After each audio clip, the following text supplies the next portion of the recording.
What is up, Broncos Nation? Let's Pizza go. Nation, let's ride. Let's ride. How is it every week that Broncos Nation gets worse and worse for Russell Wilson and friends? How does it get worse? Well, like this last week, I feel like was a nice, because all these weeks, we had, let Russ cook, and Never let that man in your kitchen. And then we had this last week where, Russ was out of the kitchen. And so they brought in they brought in, the replacement chef and, the head chef being, Nathaniel Hackett, their coach, still can't coach worth shit. It turns out. Yeah, bad coaching. It turns out that this team actually is just that bad. And I think I think at the very least, if Russell Wilson had a competent coach, I think he'd probably be doing better. Yeah, he'd at least, I don't know if he would be as, incompetent as he's looked. Now, granted, the thing is with Russ, in all seriousness, we've seen it's not like there weren't opportunities for him to make plays. 100%. There have been multiple guys open right in front of his face. Couldn't get humanly possible, couldn't possibly be more open. 100%. But having said that, Broncos and let's ride. His just unbeatable, incredible swagger and charisma of his Danger Witch commercial. Which, by the way, did you see that the Danger Witch is now no longer being served at Subway because of those commercials? Well, that's what I keep seeing floating around, obviously, and I believe that's probably fairly true. But then at the same time, I've seen that they said that was not the case, which of course they're going to say that. I will say this as a former sandwich artist myself, a former employee, is that it would appear that they kind of had it on the slate for a little while. It's been served since at least August, and so it's been a month or two, and it seems like their new thing, since Subway is garbage. Oh man. Which secured store said I'm the only person to ever order it. so here's the thing. Subway sucks, but the thing about them is that their menu was the same for so long, and I think that they started to take that criticism and go, okay, we should do something different. So then they've started to do this whole Subway they're doing what refresh. McDonald's did, where they did they took the celebrities and they were like, hey, what's your order when you come to our restaurant? Well, they're doing that, and they're doing it in this form of this constant refresh or whatever, as a way of constantly having a new thing on the menus. And so it's 1 month it's the Danger Witch, and then the next month it'll be the next guy, and then they had Steph Curry at one point. So they are kind of doing it in that way. So I do actually somewhat believe them, but it is funny to think that the memes got rid of the sandwich, and I definitely do not believe anyone was ordering this fucking sandwich. No, not at all. Especially not in Broncos country. Listen, even if Russ was cooking right now, ain't nobody going out and getting a Danger Witch. Yeah, that was rough. Yeah. No, I don't even know what's on the sandwich. For all I know, that could be my favorite sandwich of all time. Sure. It's literally just because of who he is as a person and just how he acts and everything. But yeah. Can I ask a question though? Yeah. Is there perhaps not a more cursed nickname in sports right now than Russ? No, there is not. Yeah. Anyone named Russ is horrible at their job. Yeah, because they went from being MVPs in their respective craft, I'm pretty sure at the same time. About the same time, it felt like Russell Wilson and Russell Westbrook were basically doing the same thing. Yeah. And now they both fell the off. And you know what's kind of the fun? You know what's the weird parallel with the two of them? It feels like as soon as their athleticism was gone, they couldn't do anything. The douchiness came out? Oh. No. Well, no, but seriously though, with Russell 100%. Wilson, with Russell Wilson, when he doesn't run with the football and just stays in the pocket, he looks like a below average quarterback. Oh, he's horrible. When Russell Westbrook isn't running to the basket and is trying to play a perimeter role, he's the worst point guard in the NBA. Yeah, my man's 1 for 12. He is 8% from 3. It's not possible to be that bad. The Lakers. Okay, Robert, I'm better in 2K. Okay, can we talk about The just Los Angeles how? Lakers. All right, because the Lakers are bad. We Yeah, know let's that, please right? go into the Lakers. Can we put into perspective Mhm. how bad they are real quick? How bad are they? Should we have put them in dog shit? Yes, because they're so currently the Lakers are 25 of 118 from beyond the arc this season. Hell yeah, let's go. Not only is that 3-game stretch the worst shooting stretch in the history of the Los Angeles Lakers, Jesus Christ. but it is also tied for, if not the second worst, in NBA history. Are you 3-game serious? stretch with that amount of attempts. Jesus Christ. So, not only is this team bad at shooting, they might be the worst shooting team in NBA history through 3 games. Sean, I have a very serious question for you. Fire away, bud. Okay, 2 of them actually. Number 1, is this team now officially in the what's the gentleman's name who's going to go first overall? The Victor Wembanyama sweepstakes. Are they officially in the Victor Wembanyama sweepstakes? And also, have they ever had the number 1 overall pick as a franchise? Oh, they can't because they traded him.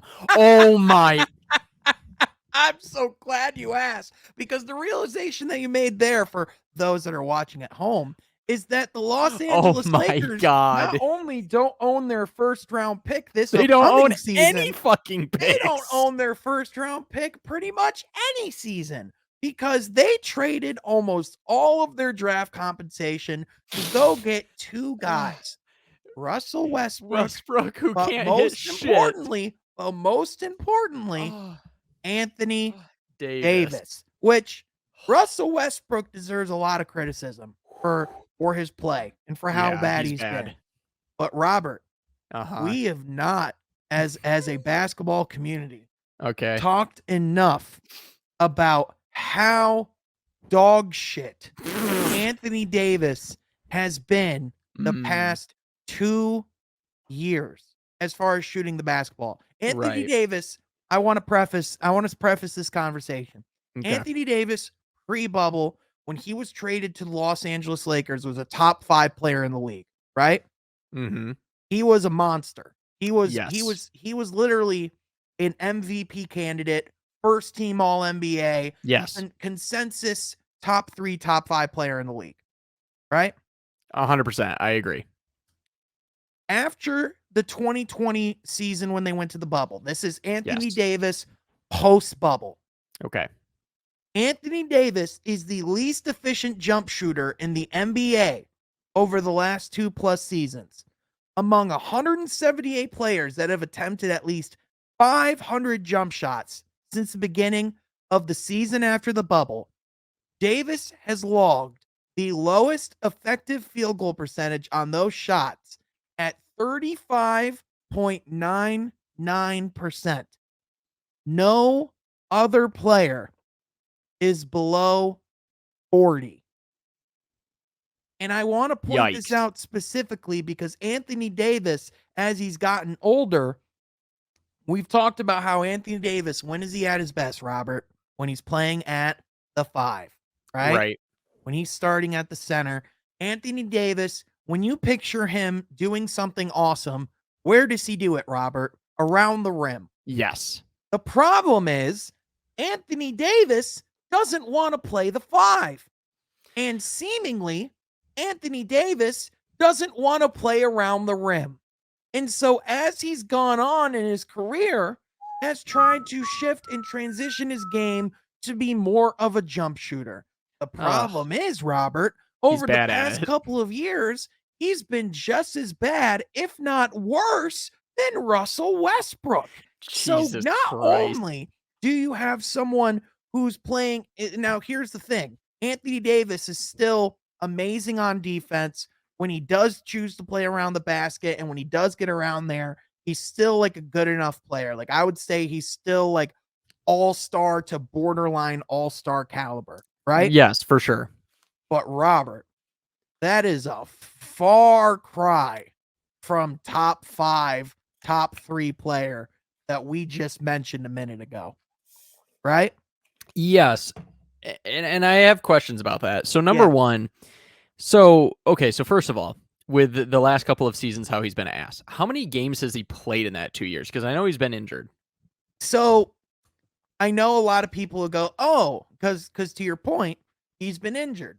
However, Sure. the last 2 seasons in 2020, 2021, he Mm-hmm. played 36 games. It's not many. It's not many, but it's enough. It is enough for sure. And also, it's not like when he was playing in those games, he was dealing with health issues. It was like sure. he was out after these injuries, right? And then last year he played in 40 games. Again, not many, Yeah, not many. but enough. Well, my second follow-up question to that is, what kind of injuries were these? Were they the same?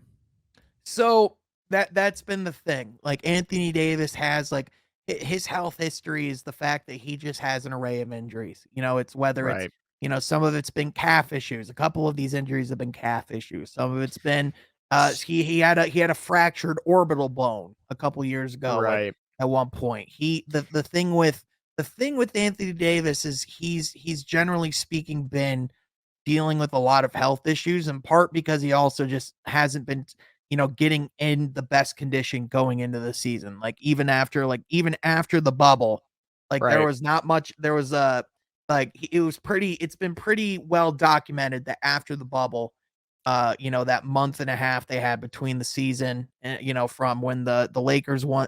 So the Lakers essentially won the championship in like in the middle of October during the bubble, right? Yes. And then they started their season at the beginning of December. I forgot. Yeah, that was weird. So Anthony Davis didn't exactly go locked in and get ready for that next season. For He sure. pretty much went home, chilled out after the bubble, pretty much. And then he just rode the wave the next season. Yeah, he came into camp out of shape. Yeah.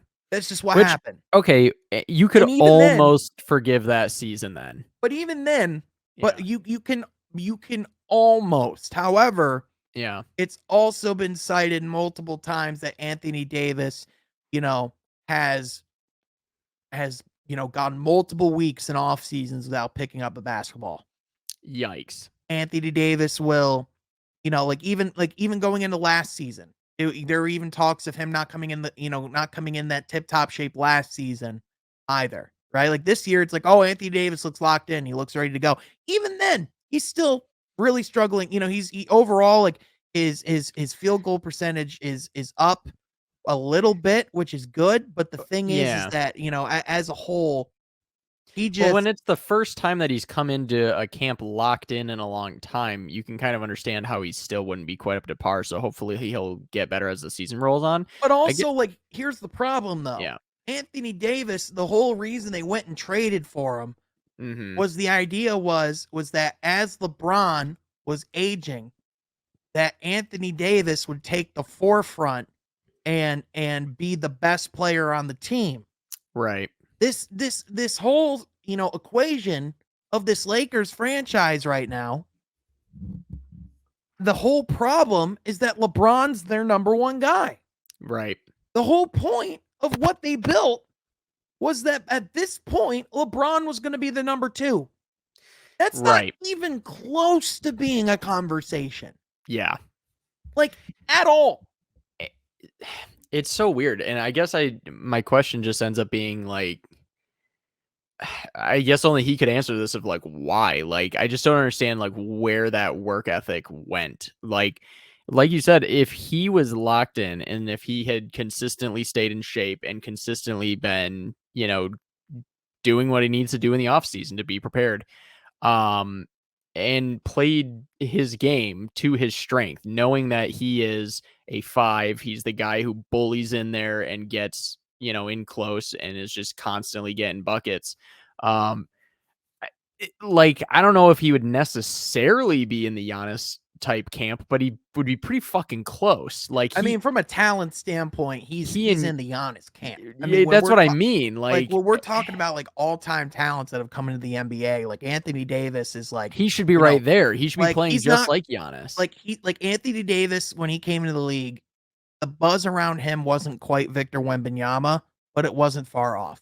Right. Like that's the type of talent he was. So I think what it is, Robert, is I think a lot of times in the NBA, especially in sports as a whole, I think in the NBA in particular, you see a lot of guys who come into the league that are insanely talented. Right. Insanely talented. So do you know Andrew Wiggins? He plays for the Warriors right now. Yes. Really good, really solid role player. Yep. He was a number 1 overall pick in Yes. 2014, 2015. Yep. He was part of the LeBron trade, actually. The Timberwolves, when LeBron went to Cleveland, they traded Kevin Love for that number 1 overall pick that Cleveland had, which was Andrew Wiggins, right? And so, yes. And when Wiggins was also one of those guys who came in that was super highly thought of, was going to be one of the stars of this league. He had that type of talent. But for whatever reason, when he was in Minnesota, you know, the buzz around him was, you know, he loves basketball. He's not one of those guys where he's going to work the hardest, or he's not going to put it, you know, he's not going to put it in it. So for whatever reason, I think you just have a lot of guys, you know, in sports as a whole, where when you're that generational type of talent, I think inherently you learn that you can kind of not have to go 110% to still go out and dominate each and every night. And I think the problem is, especially in this league, for one, when you get older, that's just not how it works. As you get older, your preparation needs to double, if not triple, right? Because for your health and for your conditioning, you're not going to be able to stay on the court if you're not in your best condition, especially if you don't have a natural body like Anthony Davis, right? Like Anthony Davis, the crazy thing about him, he was a point guard in his freshman year of high school. He grew 8 inches in high school. So like he does not have a natural body type in high school. Jesus Christ. Like that's the thing about him, man, is that he doesn't have a natural body type. You know what I mean? Like everything about him, like if he's going to stay on the court, there is not a world where he can be out of shape. Right. That just can't happen. It just can't. Right? Well, yeah, it's inexcusable, and it's honestly just such a shame as a fan because, like, no, I do remember all of the hype around him, and I remember how great he was with the Pelicans. And I remember him going to the Lakers thinking, like, holy shit, him and LeBron on the same team is going to be the most terrifying thing you've ever seen. He was being compared as being perhaps the best, like the next generation's Wilt or Kareem for the Lakers. Like I remember that. He was being seen as this trade being put up there with those types of moves, and it should have been, and it should be. It's entirely his fault, especially for how much they gave up. Yeah. Well, that's just the thing that's so frustrating, is that it's like, I don't understand, you know, it's just so frustrating to see this kind of shit happen. You know what I mean? Like, when you have a guy that talented, but he doesn't have the drive that he needs to be a Michael Jordan, to be a LeBron, to be a Steph Curry, to be even Jimmy Butler. Like, Jimmy Butler obviously hasn't had quite the career as far as trophies and things as, you know, that of Steph or LeBron or Jordan, but he has the fucking passion, though. You cannot take that away from him. He has the skill and the dedication. Here's what you would say about a guy like Jimmy Butler. If you took Jimmy Butler and his attitude, his mentality, and his passion and his work ethic, yes, and you put it in the body of Anthony Davis, that's the greatest player of all time. Of all time. 100%. Like, he would literally score 100 points in a game, like Wilt shit. Like, and that's why people are touting Victor Wembanyama so highly, is because everything about him behind the scenes is how aggressive he is, how much of a competitor he is. Like, that's part of what makes him special too. I think a lot of times you see, and like, I think that's part of what makes the LeBrons, the Jordans, the Bradys, and even the Steph Currys. Yeah, and absolutely the Steph Currys. Yeah. What makes these guys so great is that is not just the talent that comes with them, because there are a lot of people that come into the NBA with all-time great athleticism, right? Hmm. What makes those guys special is that they also have it in here. Yes. LeBron, as great as great of a player as LeBron is athletically, as much of a freak as LeBron is athletically, Yes. he's even better mentally. 100%. That's what makes LeBron the second greatest player of all time, right? Agreed. Michael Jordan, as great of a player as he was physically, Yes. no one was getting in his head. No one is as much of a lunatic at making sure that he dominates you on the basketball court He like was Michael And fucking that's the Jordan. thing. He was hell-bent on That dude domination. was Tom like, psychotic with competition. Tom Brady will literally let his family, Destroy his family for yeah, competition. just to come back for a 3-4 season. I'd He will really do like to whatever it not have this takes. conversation, Sean. He'll do whatever it he will sign those divorce papers to lose to the To the freaking Carolina Carolina Panthers. Panthers Yeah. after trading Christian McCaffrey Yeah. and benching Baker Mayfield. And not and we didn't even score a touchdown. We lost 21-3, so And I know Tom Brady statistically, if you look at him on paper, he's been like, great. no, he's playing shitty football right now. No, he isn't. I He- disagree.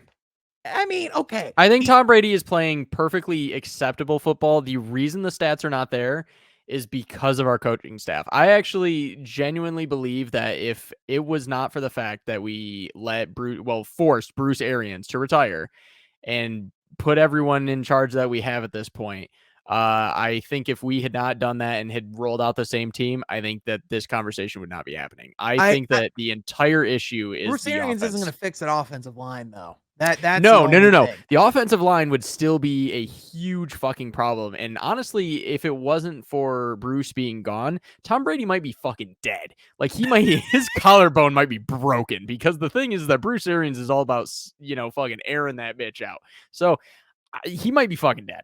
But the thing of it is, though, bring him back. Bring him back. But the thing of it is, though, is that this offense would be significantly better. I genuinely think that all this team needs is a coaching change. I think the playmaking is the biggest problem. I do not think that Tom Brady's skills have decreased. I certainly do not think anything less of any of our offensive players. Mike Evans is still Mike Evans, even though he missed a very wide open play against the Panthers.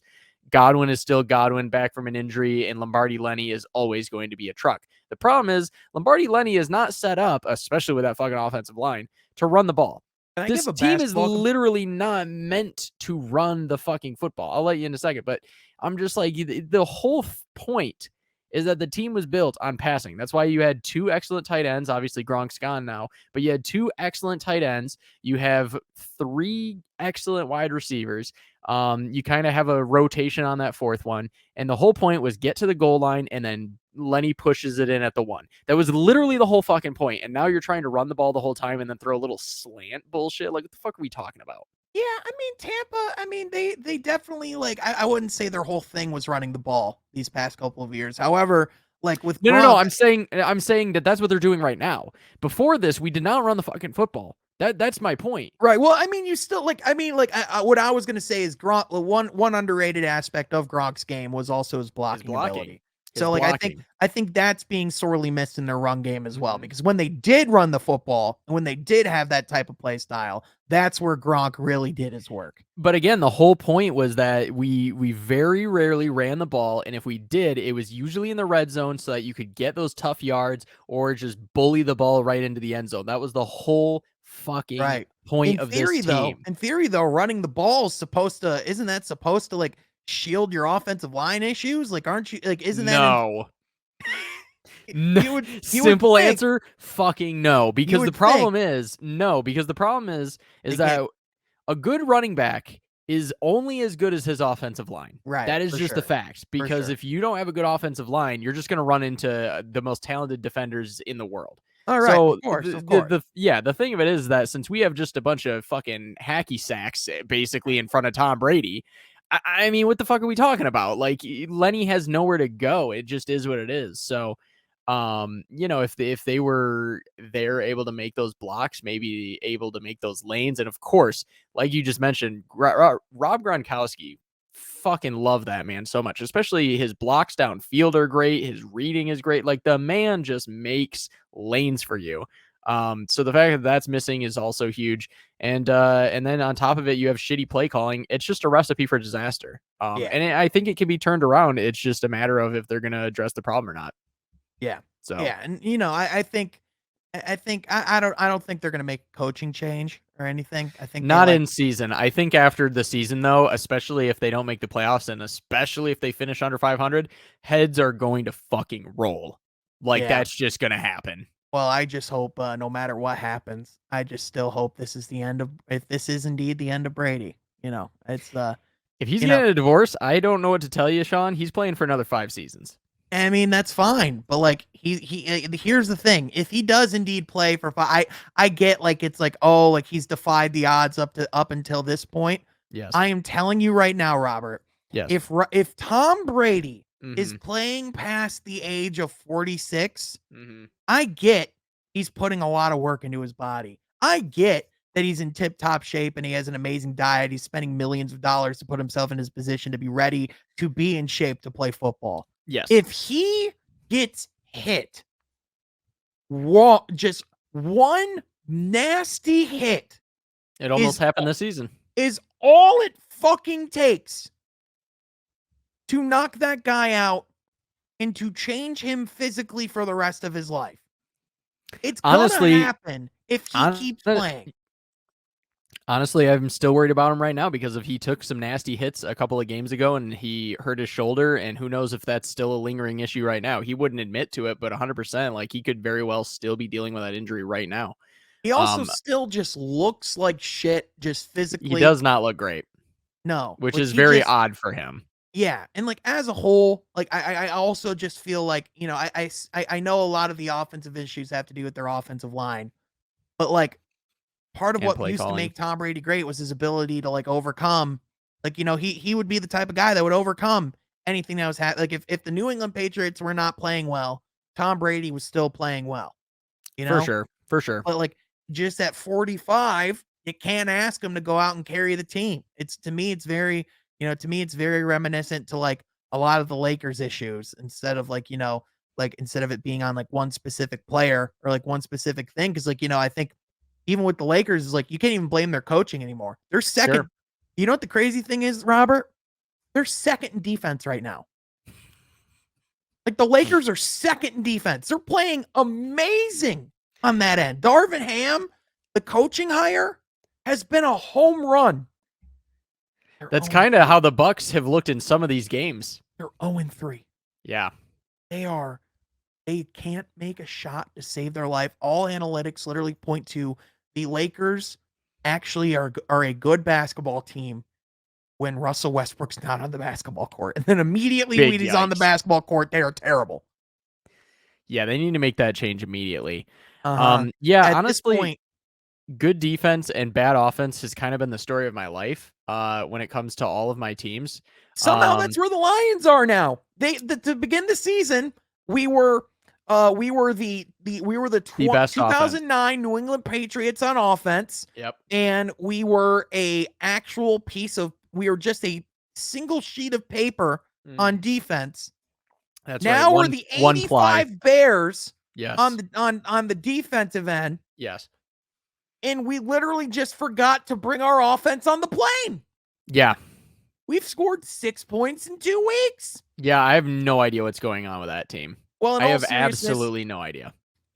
I can tell you what really happened to their offense. I mean, Amon-Ra St. Brown hasn't been on the field the last 2 weeks. He got back this last week, and then even then was ruled out due to concussion protocols.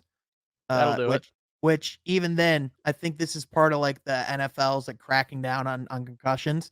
They found out, after the game, he didn't have a concussion. He's good to go. He can play next week. But because of them striking down, I'm with everything with Tua, yeah. I'm assuming he looked woozy for a second, and then therefore he got ruled out. But also, our most perhaps Amon-Ra is great, but our most dynamic player, DeAndre Swift, has still not returned from injury. Yeah, he's still out too. Yeah. And so if he's back next week and actually can stay healthy, maybe our offense can score some more points. But like Maybe. the thing is like, you know, with I listen, like it's going to be at least until November of Dan Campbell's second season until he gets his first road win as the head coach of the Detroit Lions. He has not won a road game yet. I don't care if we're in a rebuild. That's bad. Yeah, it's not good. I don't care if we're having health issues. I don't care if we don't have people on our roster. You like the number one thing we've seen this year in the NFL is how important it is to get your coach right. Yes. The Giants got their coach right. The Jets got their coach right. The Bears might have even gotten their coach right. The Bears are playing better than us right now. I'm not even sure how that's even possible. The Bears have been a bizarre team. And it's crazy because, like, if you watch them, like, all year, like, defensively, the Bears have actually low-key been really good. Yeah. Which, by the way, they hired a defensive coach. So, you know, They'll do it. Yeah. But then Justin Fields just tore up the Patriots last night. Yep. For whatever reason, whenever, you know, young quarterbacks and young coaches face Bill Belichick, he doesn't lose. They literally got punked in every phase of the game. So crazy. The other night. And their situation, speaking of New England, they're completely fucked because apparently they just stopped believing in Mac Jones in the middle of the game, and then they put in Zappy, who looked great for a little bit. I was just listening to a podcast about this. That was fucking weird. Apparently, according to Bill, after the game, allegedly the whole plan was after 3 drives was to take Mac out, put Zappy in, and then to put Mac back in. But apparently, since it got out of hand, they just kept Zappy in. So that makes it even worse because are they the like 2020 Michigan Wolverines? Like, what the fuck are we talking about? Like, what is going on here? I know, right? I think, in all honesty, I think Bill Belichick.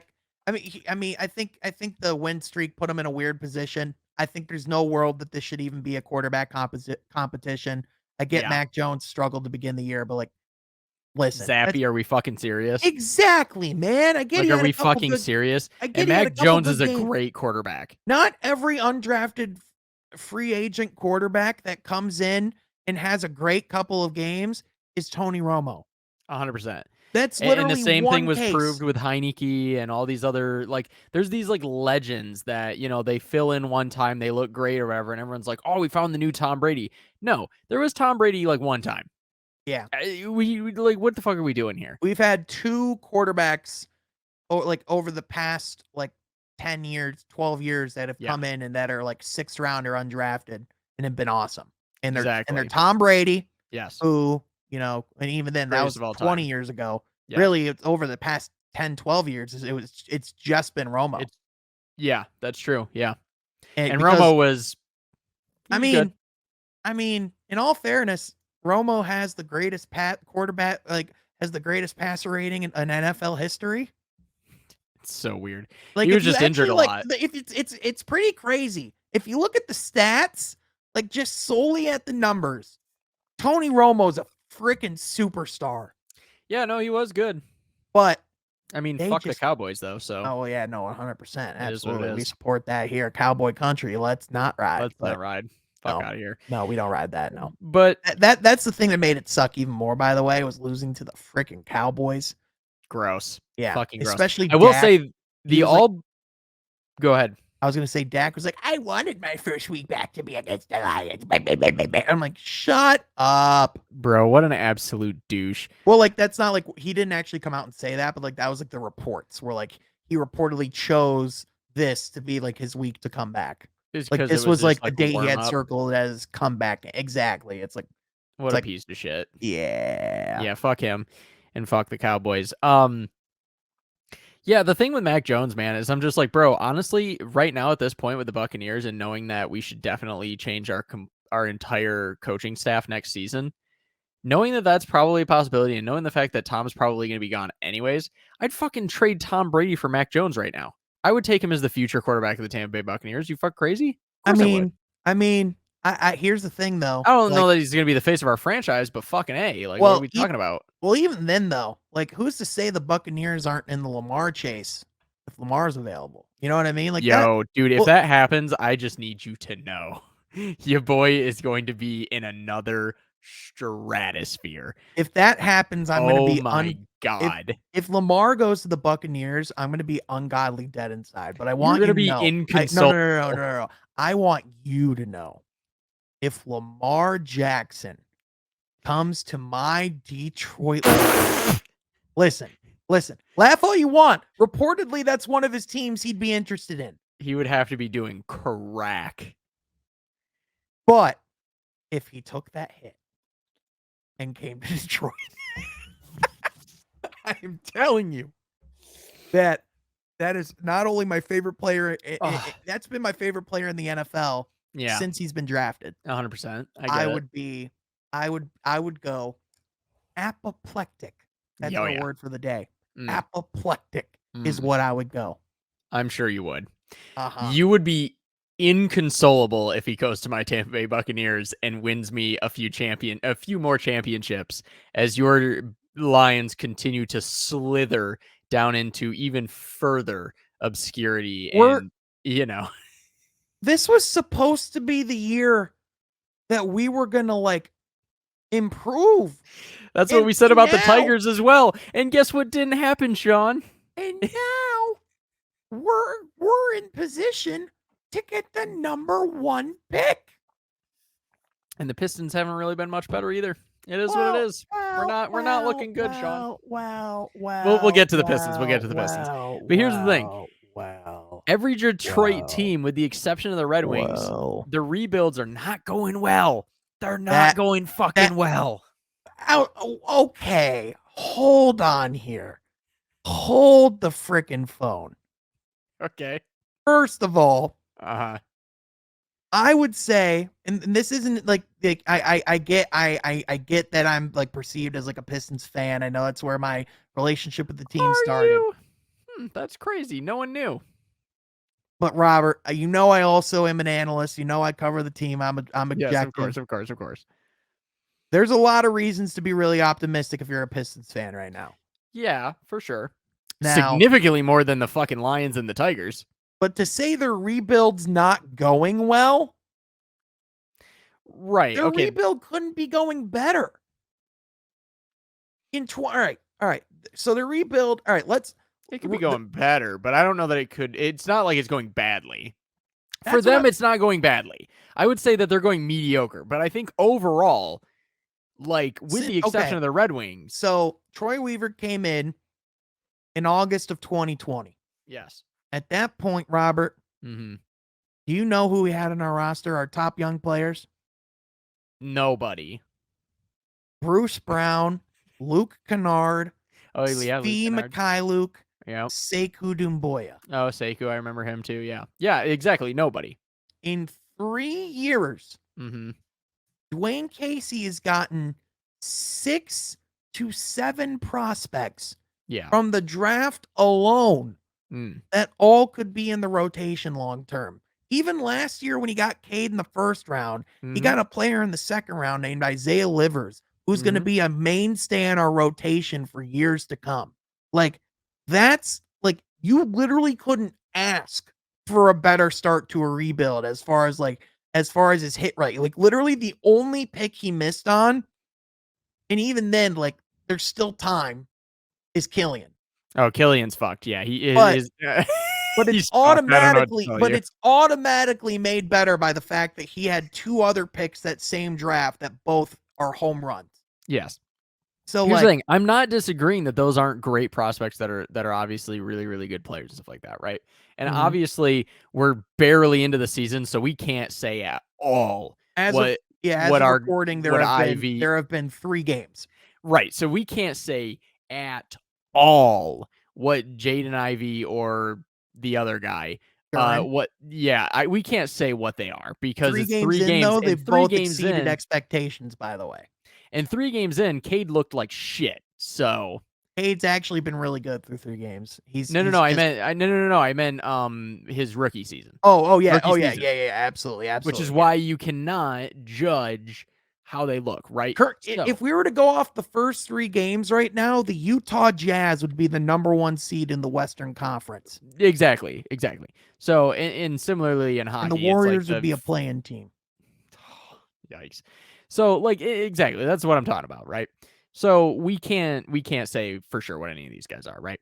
But I think my point being is that Pistons fans have been frustrated for a very long time, and they're not yet at a point where they're playing winning basketball. Like they will definitely finish with a losing season. Like that's just what's going to happen. I think I would say of the 4 teams in Detroit, yeah, the Red Wings are in the position to actually play for something. Yeah, they're starting to hit competitive this season. They actually look like a team that's trying to win with purpose. They haven't lost in regulation. And their defense has looked a lot better. This new coach has made this just the breath of life that is in this team right now is really, really a thing to see. The Pistons, like I said, I don't think it's actually going bad, but it's not like a product that you love to watch where you're like, oh yeah, the Pistons are back. Like they're just fucking not right now. I will say, did you watch opening night of the Pistons? I did not watch their opening night. Opening night, I was there, and obviously, like I watched it back after as like an analyst, but I allowed myself to be a fan, and I can tell you, first of all, opening night was their best game. That was when they won. So like missing their best game will not help in the product enjoyability factor. Yes. However, the other piece of it as well, I could say that attending that game, that's the most exciting basketball game I've attended for the Pistons since I was 11, or like not even 11, since I was like 7. So yeah, for sure. As far as like, so I would say like, even in their 3rd game against Indiana, they still had like they were still like they still led for a good amount of that game. Sure. And even right now they're playing against the Wizards and they were leading at the start of the first, and it's actually been pretty close. It's been like back and forth last second. But overall, they've definitely been the roster as far as like from last year to now, just from like the enjoyability factor, night and day, just from having Jalen Duren and Jaden Ivey. However, as far as like if you're comparing them to like other NBA teams, like it's like I still do have to watch a good amount of Corey Joseph right now. It's like that still is a thing. You know what I'm saying? So here's my yes, no, I do. And I do love Corey, by the way. It's just, I love him as a guy. If you suck, you suck. It is what it is. Yeah. So here's the thing, and you and I are fans. You and I are fans, obviously, of the Pistons, and we grew up being in Michigan, so obviously that means something to us, right? Mm-hmm. Here's the thing, though. Like, I kind of what I'm talking about is more the broad national look at a team. Now, of course, the Pistons get overlooked regardless, but my point being is that, like, none of the teams are making waves to anyone out of market except the Red Wings, because the Red Wings are actually starting to slightly turn some heads of like, oh shit, and especially last year winning the awards that Moritz Seider did and the heads that Raymond turned. Huge. Not saying that people don't care about Cade. People do care about Cade. Pistons, but I'm just saying the Pistons are actually in the among the top 4 teams in the league off of opening night ticket sales. Right, sales. And in like national, like as far as like national media goes, it's actually interesting. I was talking to my buddy. I actually had my buddy Cone on yesterday, who he's not he's an NBA YouTuber. Specifically, he does content about the Oklahoma City Thunder. And he actually told me after his pod, he was like, "Yeah, man, really excited to see like what the Pistons do this year." My before media day, my Pistons video was my best performing video I did all summer. And so like I've actually been hearing from like a lot of people, like even like, like even when I was like, whenever I've been on social media, like for the first time in a while, like granted, they're not getting the national buzz of like of getting nationally televised games yet, right? Yes. Like they're not at that point. Right. However, the buzz around them now is far more than there has been in a long time. And so I can say that even though right now people aren't going to like tune into their games, Yes. people are definitely going to be sharing their highlights. And you're definitely going to be seeing a lot of, man, Jaden Ivey can play. Man, Cade Cunningham is him. And like I think eventually over the next couple years, like especially like I think this summer if they go out and make a move, I think like I think they're the closest to joining the Red Wings in that conversation of all the sports teams in Detroit. They're I by agree far with the you. closest. I agree with you. I think really to wrap up my point here is essentially that when you look at the Red Wings, especially the fact that they don't have a regulation loss, technically they have 2 overtime losses, but you still get a point in the NHL from that. It's Right. stupid as fuck, but whatever. Anyways, Yeah. anyhow, the thing of it is that that is a team that is playing winning hockey that very well, if they could keep up that production. Now they've already had some injuries, so we'll see. But if they can keep up that level of production, especially with how exciting Moritz Seider's been, and Larkin and all these guys and whatever, I think that this is a team that can very much at least play with an idea of playoffs within the next year or so. The Pistons are not playing any form of winning basketball, whatsoever. Well, I think this year they could at least be in the conversation for a play-in spot, but that doesn't even mean that they'll be in like the playoffs, right? Like that's like the Yeah, I see play-in. what you're saying. I don't think they're coming anywhere near the play-in. I still don't like when push comes to shove, when I say like they get around there, I think at closest they'll get 5, 6 games within. So like I would that would love that. That would be a that huge success. So I that would do still not see be that far happening. off. I think I think that would still put the Pistons as far as like expectation goes, and this has been my expectation, is 32-34 wins. That still puts you at about Yeah. around 50 losses, right? However, when you put into context that this team won 23 games last year, I think it's like when I hear the content when I think the point I'm making Mm, is when I hear the phrase the rebuild's not going well, or like gotcha. I think it's like I'm like, well, I don't know about because like I think with a Yeah. rebuild, what you want to see is at least sign of life, right? Like I That's think fair. That's like fair. and Kind of I like the think Red Wings. yeah, Yeah, exactly. Like the Red Wings. I think that's that's like fair. the biggest thing is like they have huge signs of life That's fair. of like they have the basis of like a championship contender, right? That's And I totally think fair. with the Pistons, I don't think you can say as rock solid that they're there yet because I think you need Mm. to like still see if they had Victor Wembanyama, I think you could absolutely say that, right? Yeah. But Oh like yeah. but like I think that's just the nature of basketball. You just can't confidently say that until some pieces move a little bit more, right? Yeah. But Basketball is definitely a little bit strange. I think the casual viewer would have looked at last season and somewhat felt as if the rebuild's not going well when you lose that many games. oh, for sure. Absolutely. And I think that they're going to be in that range again this year. Personally, I think that they're going to be somewhere between 25 to 30 wins at most. So my thinking is that I'm like, if a casual fan, not someone who watches every game and knows what the fuck they're talking about, a casual fan's going to look at that and go, "What the fuck is this? I thought the Yeah. Pistons got all these great guys. We suck." I That's will what they're going to say look at. yeah, for sure. I will say though, I think what I think my expectation elevates for the reason of for one, the Bojan trade Mm. that they made right before the season has I been keep forgetting about him, and he's great.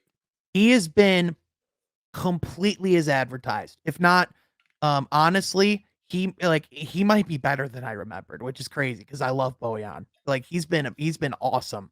He's been Like really fucking good. yeah, he might be our number one scorer this season. 100%. Yeah, And I would not be surprised. He's been really excellent. yeah, and, in addition, you still have, I think the crazy thing is, Detroit as like they look way deeper than they do last year as far as their Mm. depth goes, and they still have 2 guys that are injured that are career 15-point a game scorers. So, like, Alec Burks, who we got from the Knicks in a trade this offseason, he's a career 40+% three-point shooter. He's a marksman from beyond the arc, so when he comes in, he'll be a really solid bench player.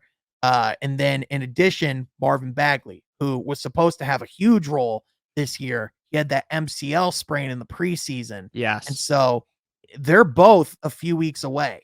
Yeah, I And can't wait for him to come back because Bagley was really yes. and even then, Isaiah Livers, who again is that guy I told you about who we got in the Mhm. second round Yep. last year, who he's supposed to have a huge role this year. He missed the first 2 games. Right. So like, you know what I mean? So like I So think we don't even know what he is yet. Yeah. yeah, Or at so least you know what I mean. well, it's like like, it's like it's like a lot of people are like, "Man, our bench sucks." And it's like, "Well, no wonder." Like you're missing like half of it. You know Yeah, what I mean? 100%. Yeah, So, no, absolutely. and And like it is just 3 overall, games. yeah, and overall, the fact that Jalen Duren, so the biggest thing that's impressed me the most, it's only been 3 games. You're absolutely Yes. right. You can't make a whole lot of significant things. But You can almost say nothing after 3 games. It's fucking worthless 3 games. but what you can do is you can make observations, Yes. right? The biggest thing with Jalen Duren is that he was playing down the stretch. They didn't take him out in the 4th quarter until 2 minutes to go. Jalen Duren, I want to remind you, is 18 years old. In his first NBA game ever Yeah. is playing key minutes in the 4th quarter and got the most minutes of anyone coming off the bench. It's There were- crazy. I love it. People wondered in the summer if he was going to start the season in the G League.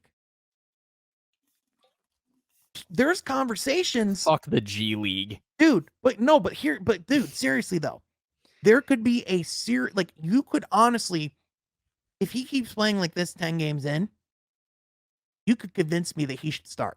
100%. And so, like, And again, really, what do they have to lose?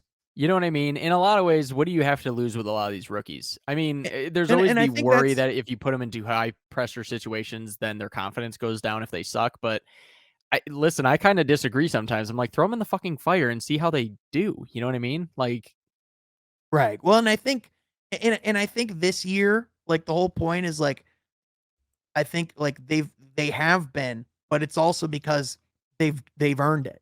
You know what I mean? Yeah. Like the whole thing with Dwayne Casey is like the other piece of it is it's not just like you're not just going to get the minutes because you're young. Like Yes. he's also going to put the best players out there on the court. Like Yep. like the thing is like with the way the roster is built right now, like he's out there even to though win like basketball games. like they're still playing to win.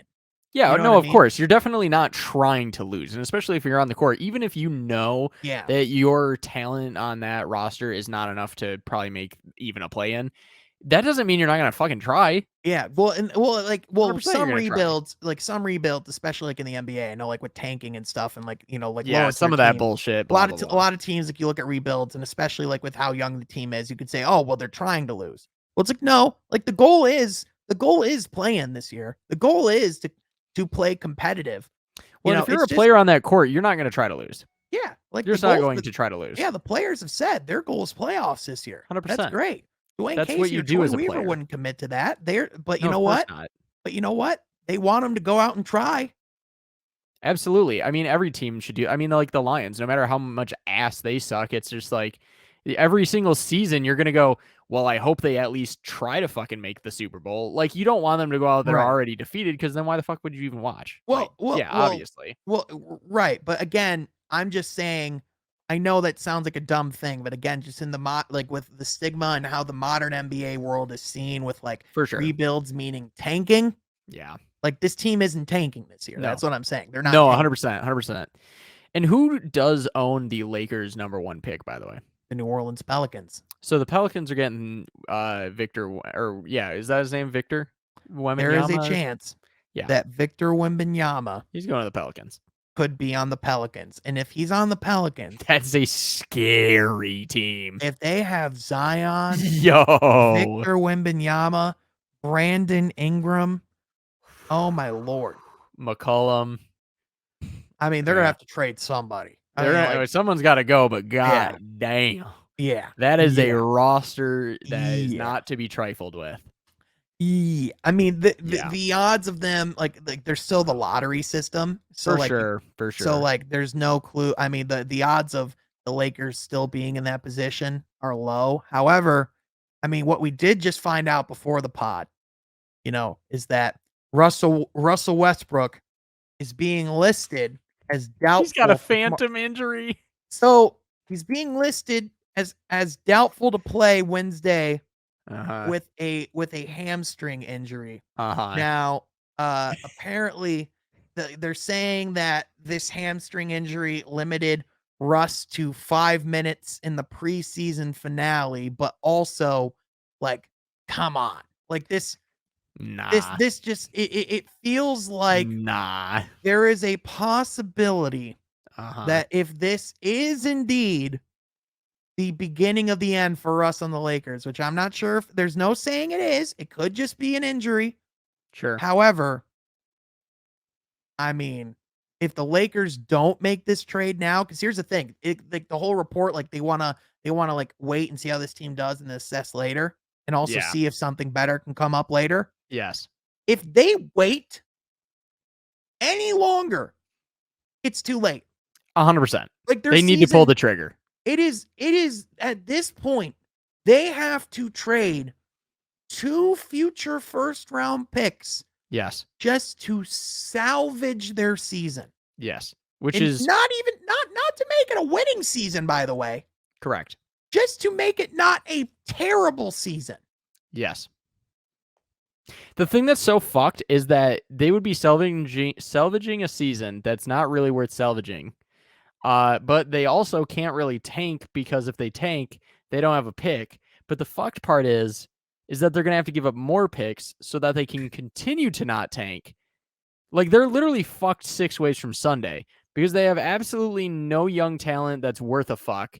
They have no capital to actually go out and get young talent that they need to rebuild. They are fucked. The only thing that Lakers fans would tell you, Robert, you're ready for me to put my Lakers fan hat on? Let's see it. All right. Well, Robert, we have Russell Westbrook's contract coming off the books this offseason. And we already heard that Kyrie wants to come to LA. Oh, good. Kyrie and the King with Anthony Davis back, baby. Oh, yeah. Great. In reality, Robert, that is the worst shit I've ever heard of in my entire life. That would be a nightmare on the court. 100. But Robert, that would be a nightmare. But Robert, this is where you pull out your Lakers syllabus. Oh, yes, You refer to what the Lakers have been for the past 20 years, right? Is it kind of like the 27 championships bullshit with Yankees fans? Yes, 100%. Yeah, 100%. But this is more so like the being outside of the Lakers fan base. Like, it's like, all right, what have the Lakers been known to do over the past decade plus? Oh, I see. They don't make decisions based on basketball. They make decisions that might seem like they're going to be exciting for basketball, but in reality are being made because they're just trying to be as exciting as the Showtime Lakers. Yes. That's what they're just trying to do. Because they're just like continually trying to like sell the product that is the Lakers. They're trying to be a box office attraction. Yes. They're trying to stay relevant in LA. LA. Yeah. And speaking of my fucking Yankees, these jokers, these fucking burn it to the ground. Just fucking demolish Yankee Stadium. Start over. It's time to start over. This seems fucking chalked. Imagine having one of the highest payrolls in baseball and you can't even get out of the CS. You want to know what's worse? Not being able to get out of the wild card, because the team with the highest payroll in all of baseball is the New York Mets, and they lost to the San Diego Padres in the wild card. What? The second highest payroll in the MLB is the Los Angeles Dodgers, who lost in the ALDS to that same Padres. What? And those Padres went on to face a Philly team who barely made it into the wild card, and were kind of just a team that's like, should they be here? Who had a coaching change in the middle of the season, and they fucking lost to that Phillies team. So now the Phillies are in the World Series. How do you think It was Joe Girardi that they Yes. fired, right? Yes, it is. Former Yankee skipper. Yep. How do you think Joe Girardi's got to feel? He has to feel like the biggest piece of shit. Like, this man got fired from the Yankees, which already is like, I mean, just embarrassing or whatever because of just how it went Well, down. it's like, and well, that I whole mean, thing. I mean, it's like you can't go up from there because you're You losing literally the best. can't. You're losing the best position in baseball. That's correct. And then he goes to the Phillies and is a failure there. And then as soon as he's gone, the team rallies and is now going to the World Series. They might not win, but they have a pretty damn good chance, I think, because they're red hot and the Astros were really not that good and not that impressive. The only reason they won is because the Yankees suck dick. So Yep. Apparently, he is now he's now in the booth instead. So. yeah, somewhat. Yeah. Who knows what's going to end up happening with Joe? Same thing happened with Buck Showalter for a little while there, and now he's the skipper for the Mets, but we'll see. Yeah. And Aaron Boone might be on the market, so God only knows. Uh-huh. But yeah, Sean, I'd be remiss if I didn't mention two things. Number one, the Chicago Bulls being better than we thought, so fuck you, go Bulls. Secondly, Mid. secondly, go Heat with a question mark. Like, this team, like, has just gone Also mid. They've gone full Heat. No, the funny thing about the Heat is they love more than anything to go full Heat, where they should be way better than they are, and they have flashes of it, and then they go full mid for some reason, and then they do dumb shit like losing to the Raptors when they were killing them. But anyways, I would also be remiss if we're talking about all this failure. All of these things. The Heat are 1-3, by the way. Yeah, they are. I know. I'm very aware. Don't bring that up again. The Bulls are also 2-2, by the way. They are 500. The quite literal definition of mid. Anyway, fuck you, Shan. I like my options, Shan. We're talking about a lot of teams that have what you could say repercussions for their actions. Would you say that? Sean, if we want to talk about people that need to come to grips with and face the repercussions of their actions, there's a certain quarterback that once played for two of your least favorite teams in conference foes, the Green Bay Packers and the Minnesota Vikings. His name is, of course, Sean. Do you know who I'm talking about? He's a big Wrangler guy, from what I am aware of. Sean. You know who really needs to face the consequences of their actions? Brett Favre. Who apparently is still trying to pretend that this man did not fuck over the entire state of Louisiana. I mean, when you've been spotted as being a POS, at this point, what are you gonna do? Like this? Not be a piece of shit? Like quite literally, if he were to admit that he was wrong, wouldn't he be going to prison? Most likely. And so, like, I mean, like, yeah, he's kind of just fucked at this point. So of course he's gonna lie. Well, I just had to bring it up because of the fact that for some reason this has just not been the news spectacle that it should be. They should have dumb bullshit segments like every local news that usually, or like ESPN, usually when a story like this comes out, they have like 24/7 surveillance of their fucking house. Like they have like that one random reporter outside of their fence, like talking to nobody every day. Like, I want to preface this with, like, obviously what was said was terrible, and I'm not saying that like this was like a justifiable thing at all. Mm-hmm. Kanye goes on a few podcasts and said some wild stuff, and now his whole career's done. Yes, Brett Favre steals millions of dollars from a welfare program. Yes. In Louisiana. And like we all just move on as if nothing's happening. Dude, the thing that I've seen a lot from some friends of mine is that they've been posting about the fact that Jameis Winston's crab leg story, you still can't stop hearing about that shit. It was like a constant news spectacle. Okay, Brett Favre steals millions of dollars, and we heard about it for like a day. this kid steals crap like Brett Favre steals millions of Dude. dollars from the government. No one blinks an eye. But then this kid steals crab legs. Everyone loses their mind. Dude, it's ridiculous. Literally, it's like the media sees like a young black teen, and they're just like, "I can't fucking wait to destroy this guy." But then then they see Brett Favre. they see a elderly white hero, quote unquote, and they're like, "Well, I mean, well, that's just, I mean, guys, let's slow it down. let's just look at the facts. I mean, guys, he is the all-time leading touchdown thrower, touchdown passer. Okay. Oh, actually, isn't it Drew Brees or Tom Brady? Yeah, it's Tom Brady now. Yeah, but it was Yeah, Drew yeah. for a minute. Yeah, Yeah. But it also was Brett for a hot it while. was. Yeah. But Well, guys, this guy is top 3 all time in touchdown passes. Like, let's slow down a little bit here. Well, and also the you know, and we've talked about this many times, you know, but it's just always worth being brought up is that the racism of this country, of like shit, like, you know, you got a guy like Deshaun Watson, right?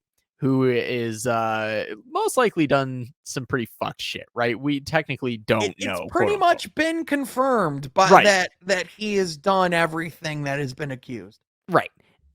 Meanwhile, Ben Roethlisberger, who, you know, most likely did some shit, was allowed to continue to be a hero of Pittsburgh, and to this day, everyone just loves Big Ben.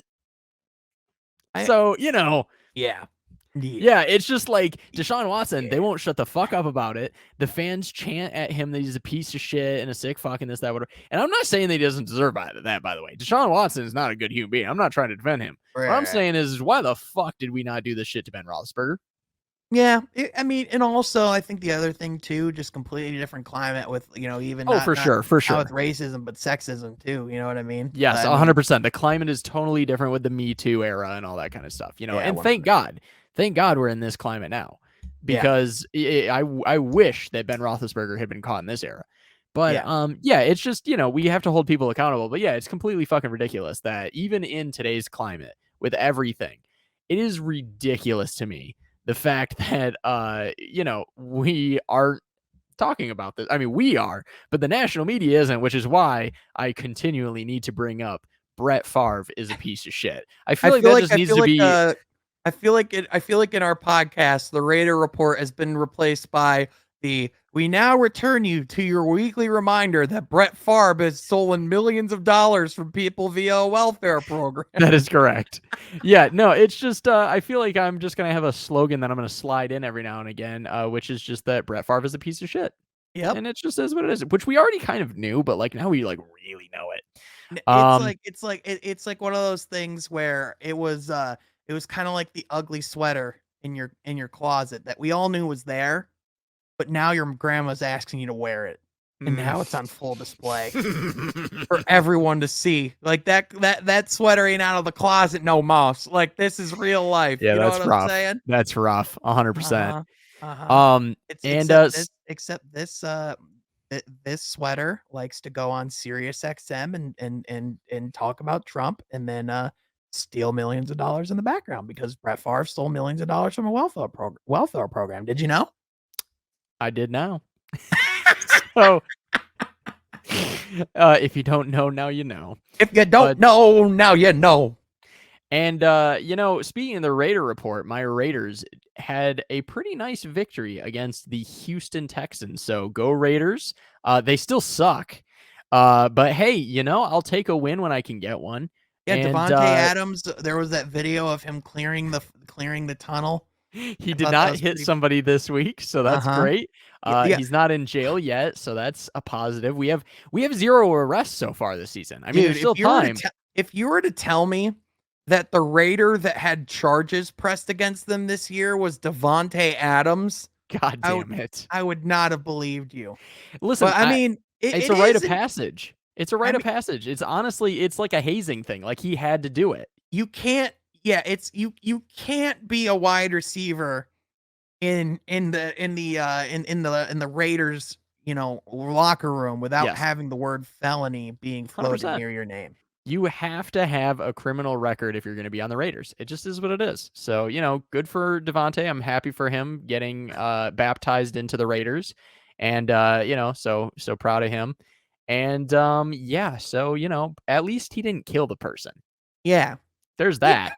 I mean, the guy's acting like he killed him. I mean, well, shit, secure the bag, dog, you know what I mean? But I mean, shit, you know what I'm saying? Listen, I mean, we all saw how much money Devontae's getting paid, you know what I mean? If I got shoved, man, I'm like that dude from SpongeBob that had the glass bones and the paper skin. Are you fucking kidding me? Secure that bag. I don't blame him. I feel like if he brushed your shoulder, you'd be trying to get some class action. Bro, like I would be doing somersaults. He would have just fucking Kamehameha'd my ass. Like, I would be like thrown out of the stadium from that hit. Are you kidding me? Absolutely. I would never work again. Are you serious? I'd be wearing a sling. I'd be like, there's no way. Yeah, dude, you got to secure your bag however you can. So I don't totally fault him on that, but it is funny. Yeah, that's fair. I could almost see you trying to have a remote job getting workman's comp for a work injury. 100%, absolutely. I sprained my finger on the keyboard. I'm gonna need at least 2 weeks to recover. This keyboard was supplied by my company, so it's their fault. Yeah, some shit like that. Oh, Sean, do you have anything else for the Pizza Palace this week? I don't think so, man. It's Beautiful. just, dude, it's just good the basketball's back. It's It you know, is. it's like, it's like one of those things where when at first when football comes back, there's that excitement in the air. Man, it's so good to have football And then back. you remember you're a Lions fan. And you remember you're a Lions fan. It's like, Yeah. oh yeah, why do I tune into this sport again? That's true. Because And I'm right there with you this year with the Bucks and the Raiders. Well, the difference is at least your team, like at least the conversation is had of your team being in that conference. Because at least it's been done before. That's true. And also, like, with the talent that the Bucks have, there technically is always the potential that they turn it around. Technically.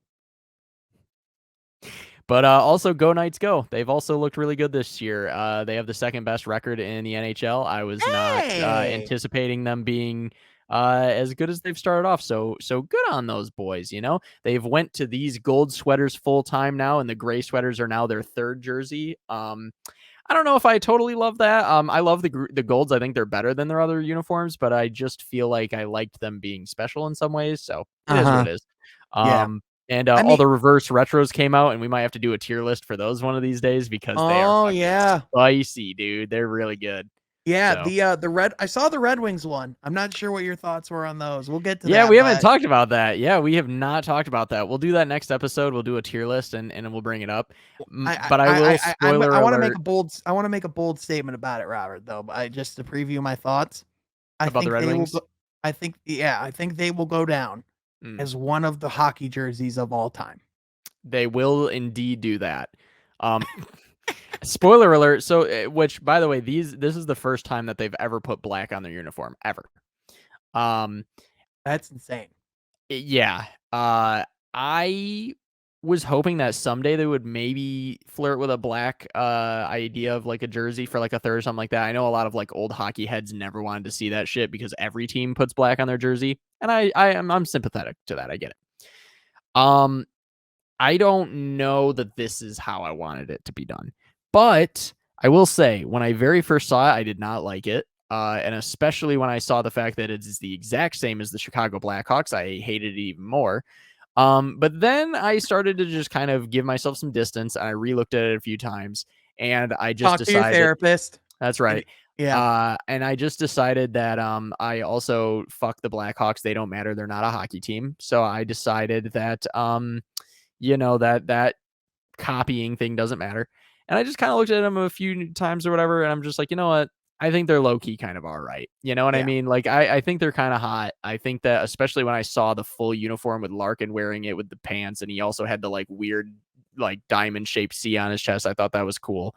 So I think they're low-key kind of fire, but I can definitely understand where some fans think they're the worst abomination ever put on ice. But, I think to each their own a little bit. I think they do look kind of like a school bus that's painted red for some reason. Like, it kind of It's kind of got a bit of a school bus vibe. It's a little bit whack on that front, but you know what? Honestly, if there's anything I can say about it, it's just that I'm really glad they finally fucking tried something. Like they Yeah. finally did something, for Christ. Like the last uniform they put out, the one that they did last year, was one of the dumbest things I've ever seen in my entire life. It was literally all fucking white with gray on the sleeve and then just the logo in the front. It looked like a practice jersey and it was an absolute joke. Yeah.